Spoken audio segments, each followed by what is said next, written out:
When my wife betrayed me, I didn't yell or beg. Instead, I silently took everything her home, from her money, her lover, until she was left with nothing. And when she finally begged to come back, my response left her in tears. We weren't always like this. Once I loved her beyond built a life around her whispered promises. We had a home, a routine, and unshakable trust. Or so I thought.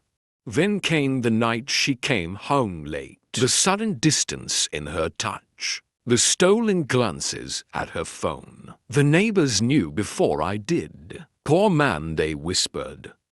She's not even hiding it. I was the last to see but the first to act. I didn't scream. I didn't cry. I simply started planning. Betrayal has a price, and she would pay it in full. It was a text message that ended it all. Last night was incredible. Can't wait to feel you again. No name. Just a number.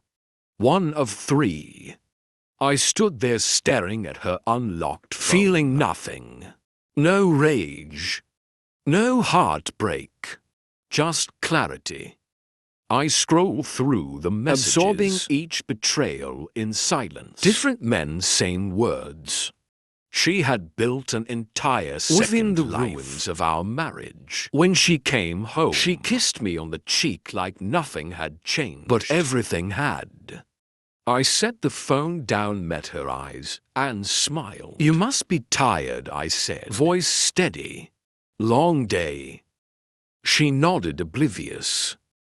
That night I held her close, letting her believe I was still hers, letting her believe she still had time. The next morning I met with a lawyer. By the afternoon I was speaking with a realtor. I would not give her a dramatic confrontation. That was too easy. No, I would make her feel it piece by piece.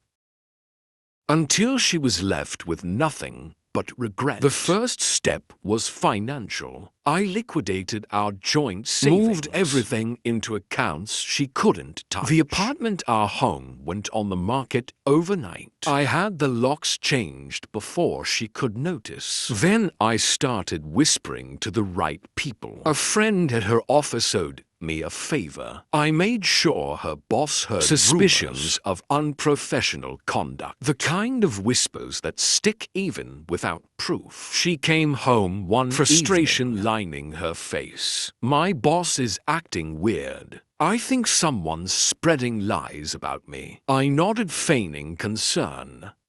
That's terrible.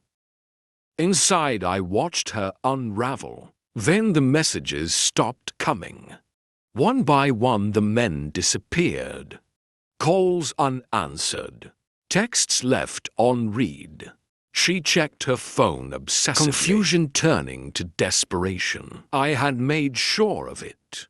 One had a wife who received an anonymous detailing his late-night escapades. Another had a career that couldn't withstand a scandal. The last simply lost interest once the chase was gone. She was starting to feel the loneliness she once claimed to suffer from good.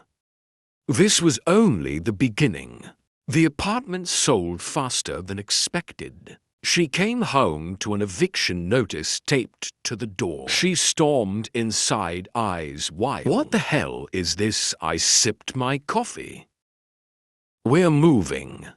You didn't even tell me. I set my cup down. Did you tell me about them? Silence. A flicker of fear in her eyes.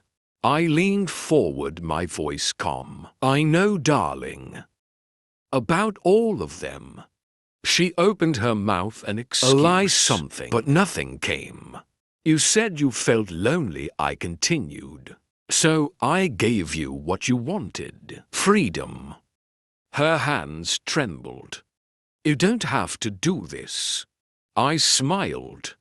I already have. By the end of the week, the apartment was empty. She had nowhere to go. I left the keys on the counter. Walked past her without a second glance. She called after me, her voice breaking. "Please, we can fix this." I didn't stop. She wasn't worth fixing. I cut off her access to everything. No money. No home. No stability. The last time I saw her, she was sitting on the steps of our clutching a half-packed suitcase. The neighbor she once laughed with now avoided her gaze. She looked up at me, eyes hollow. "I didn't mean to hurt you," she whispered. I felt alone. I crouched beside her, tilting my head. "And do you feel alone now?" Tears welled in her eyes. "Yes," I nodded. "Good." Then I walked away. The messages started a week later. "I made a mistake. I need you, please. Let's talk." I let them sit unanswered. Then came the calls.